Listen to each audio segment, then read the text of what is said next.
इंदौर के चंदन नगर की रहने वाली 17 साल की एक नाबालिग को इंदौर के ही पति पत्नी अपने साथियों के साथ गुजरात लेकर गए और 4 लाख में एक युवक को बेच डाला। नाबालिग के साथ खरीदार युवक ने कई बार दुष्कर्म किया। नाबालिग जैसे तैसे वहां से भागी और इंदौर आकर मां को घटना बताई। नाबालिग की मां के साथ हिंदूवादी संगठन के पदाधिकारी पुलिस के पास पहुंचे और मामले में केस दर्ज करवाया। पुलिस ने मानव तस्करी जैसे गंभीर मामले में ताबड़तोड़ कार्रवाई करते हुए उसे बेचने वाले दंपति सहित 4 अन्य आरोपियों को गिरफ्तार कर लिया और खरीदारी की गिरफ्तारी के लिए विशेष टीम गुजरात भेजी है। चंदन नगर पुलिस के मुताबिक पीड़िता की उम्र 17 साल है। वह 5 नवंबर को वह अकेली घर से निकली थी तो गीता नगर में रहने वाली आयशा उर्फ कोमल और उसका पति आदिल उर्फ गोलू पठान मिले। आयशा को नाबालिग पहले से जानती थी, जिसके चलते उसे देख उससे बात करने लगी। बातों ही बातों में आयशा ने नाबालिग से कहा कि बेटमा में काम है, वहां से आते हैं। नाबालिग आयशा की बात पर भरोसा कर किसी को बताए बिना उसके साथ चली गई। आयशा और आदिल उसे राज मोहल्ला स्थित एक चाय की दुकान पर लेकर गए। वहां पहले से योजनाबद्ध तरीके से आयशा और आदिल के साथ धर्मेंद्र, जीवन, रवि और विमला कार लेकर खड़े थे। फिर सभी ने नाबालिग से कहा कि कहीं घूम कर आते हैं। ये सभी उसे गुजरात के जामनगर ले गए और एक गांव के प्रकाश नामक लड़के को 5 लाख रुपए में बेच दिया। 9 तारीख को नाबालिग गांव से भागी और जामनगर में आकर ट्रेन पकड़ी और अहमदाबाद होते हुए इंदौर आकर मां को पूरी घटना बताई। जिसके बाद पीड़िता की मां ने हिंदूवादी संगठनों से मदद मांगी। जहां हिंदूवादी संगठनों के लोग पीड़िता और उसकी मां के साथ गुरुवार रात थाना पहुंचे और मामला दर्ज करवाया, जहां पुलिस ने मानव तस्करी, दुष्कर्म और अपहरण की धाराओं में मामला दर्ज कर लिया। मामले की गंभीरता को देखते हुए पुलिस ने तुरंत टीम बनाकर आरोपियों की तलाश में भेजा। जहां पुलिस ने मामले की मुख्य साजिशकर्ता आयशा उर्फ कोमल और उसके पति आदिल और एक महिला सहित 3 अन्य को गिरफ्तार कर लिया। इस मामले में पुलिस ने 7 लोगों के खिलाफ कार्रवाई की है। पूछताछ में पता चला कि उक्त नाबालिग को इन लोगों ने प्रकाश के हाथों 4 लाख में बेचा था, जिनमें से 4 लाख रुपए उन्हें तत्काल मिल गए थे और 1 लाख लेना शेष था। फिलहाल पुलिस ने 6 आरोपियों को गिरफ्तार करने के साथ ही खरीदार प्रकाश की गिरफ्तारी के लिए विशेष टीम गुजरात रवाना कर दी है। एक कल चंदन नगर थाना क्षेत्र में थाने पे एक बड़ा गंभीर प्रकरण हमारे संज्ञान में आया। एक 17 साल की नाबालिग लड़की है, उसकी तरफ से एक FIR पंजीबद्ध कराई गई थी कि कुछ लोगों ने मिलके उसको पहले किडनैप किया है। मतलब 363 का उसमें प्रकरण बना है, पुरानी जो IPC है उसमें। उसके बाद राजकोट या जामनगर, अभी लड़की को थोड़ा सा इसमें कन्फ्यूजन है क्योंकि नाबालिग है, शायद संभवतः जगह को लेकर कन्फ्यूजन है उसको।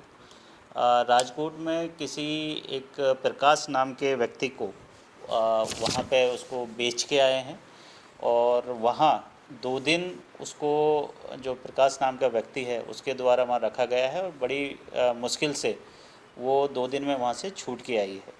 पूरा प्रकरण कुछ इसमें ऐसा है कि जो ये नाबालिग लड़की है, यहाँ एक महिला है कोमल उर्फ आयशा, जिनके पति का नाम है मोहम्मद आदिल उर्फ गोलू, द्वारकापुरी के रहने वाले हैं।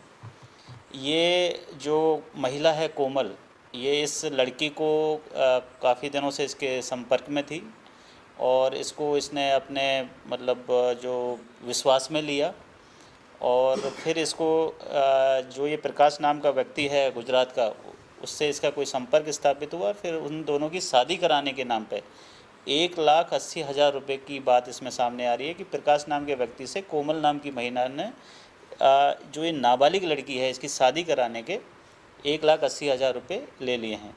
इस पूरे प्रकरण में हमने जो अभी BNS की धारा है 137(2) और 64 जो रेप की धारा है, और उसके अलावा पॉक्सो और जो पुराना IPC में 34 जो मतलब एक कॉमन इंटेंशन से अगर कई सारे व्यक्ति अगर कोई अपराध करते हैं तो वो हमने इसमें धाराएं लगाई हैं।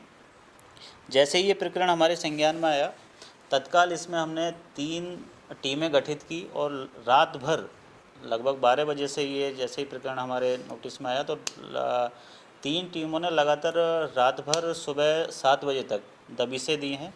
और इस पूरे प्रकरण में जो अभी तक जो टोटल 7 आरोपी नामजद हुए थे, उनमें से हमने 6 को हिरासत में ले लिया है, गिरफ्तार कर लिया है और 7वें के लिए टीम रवाना हो गई है।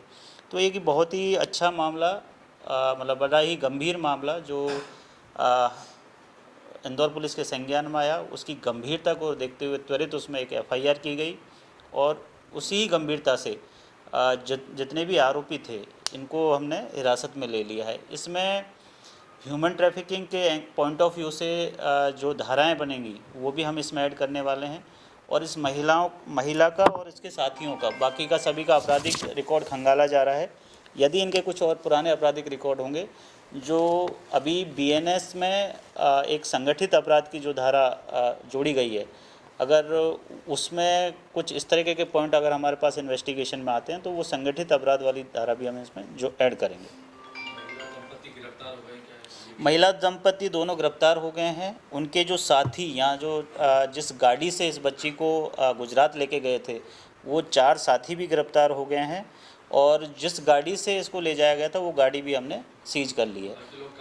अब जो एक व्यक्ति इसमें बचा, बाकी लोग भी यहाँ जो 4 लोग और उनके साथ में गिरफ्तार हुए हैं वो भी इंदौर के रहने वाले हैं। अब इसमें जो बचा हुआ आदमी जो गुजरात का है, उसके लिए हमारी टीम आज मॉर्निंग में ही तड़के रवाना हो गई थी, और बहुत जल्दी उसकी भी गिरफ्तारी हम कर लेंगे। इसमें ये चीज़ भी सामने आई है कि क्या इससे पहले भी ये इस तरीके का कर चुके हैं या कुछ और लड़कियों? बिल्कुल, मैंने वो ही पॉइंट दिया कि जो इस महिला की शोहरत है वो अभी जो हमारा प्राइमरी इन्वेस्टिगेशन है, जो पूछताछ है, उसमें कुछ इस तरीके की आई है कि कुछ बालिग महिला, मतलब बालिग औरतों के साथ जो एडल्ट हैं और नाबालिग लड़कियों के साथ ये कुछ इलीगल इमोरल जो काम होते हैं उनमें इन्वॉल्व करके पहले से इसे रखा हुआ है।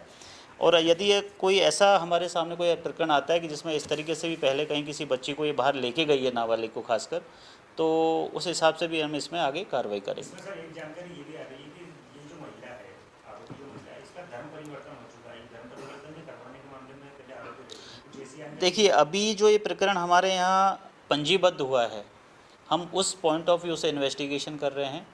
यदि धर्म परिवर्तन करवाने वाला कोई अगर कुछ इस तरीके का एंगल आएगा तो बिल्कुल उसको भी हम जो भी उसमें लीगल प्रोविजंस हैं, जो भी वैधानिक कार्रवाई बनती है, उसको भी हम संज्ञान में लेंगे। ये अभी इनका जो करंट एड्रेस है वो द्वारकापुरी का रहने वाले हैं दोनों के दोनों, और इन सभी को जो अभी तक 6 लोग गिरफ्तार हुए हैं एक महिला के सहित, सभी का पीआर लिया जा रहा है, सभी की सीडीआर एनालिसिस की जा रही है। और इससे पहले अगर इस तरीके के किसी भी इवेंट में या ऐसे क्राइम में ये इन्वॉल्व रहे हैं तो उसको सारी परतें हम खंगाल रहे हैं, और ये कहाँ से आए, किस तरीके से आपस में ऐसे 5-6 लोगों का एक गिरोह बना, और ये गिरोह किस हद तक संगठित रूप से काम कर रहा है, ये सारी चीज़ें हमारे इन्वेस्टिगेशन का विषय हैं। पीआर पे लेके इनमें पूरी विस्तृत इन्वेस्टिगेशन हम इसमें करेंगे, और जो एसीपी है हमारी नंदिनी शर्मा, उनके नेतृत्व में मैंने इसमें एक एसआईटी गठित कर दी है, ताकि ये ह्यूमन ट्रैफिकिंग के पॉइंट ऑफ व्यू से और संगठित अपराध के पॉइंट ऑफ व्यू से इस पूरे प्रकरण को बड़ी गंभीरता से और बड़ी गहनता से इसकी जांच हो। सर, ये बताइए लड़की किस तरह से वहाँ से छूट कर आई, मतलब भाग कर आई किस तरह से? अभी जो लड़की से प्रारंभिक पूछताछ हुई है और उसके जो कथन हुए हैं, उस हिसाब से 2 दिन उसको उस व्यक्ति के द्वारा एक गोडाउन में रखा गया था, ऐसी बात सामने आ रही है। लेकिन अब ये और भी हमारा मतलब इसमें क्लैरिटी के लिए हमें गुजरात टीम गई हुई है। वहाँ जाके जब पूरे घटना स्थल का मुआवना होगा या फिर पूछताछ होगी, तब जाके और क्लैरिटी आएगी कि इसमें ये वास्तव में किसी गोडाउन में थी, घर में थी, और इसके साथ कोई फिजिकल अब्यूज हुआ है नहीं हुआ, मेडिकल में सारी चीज़ें, ये अभी इन्वेस्टिगेशन का पार्ट है। सर, ये मूलतः बेचा गया देह व्यापार के लिए या शादी के लिए? नहीं, इसमें देह व्यापार वाला पॉइंट नहीं आ रहा है। मूलतः जो अभी तक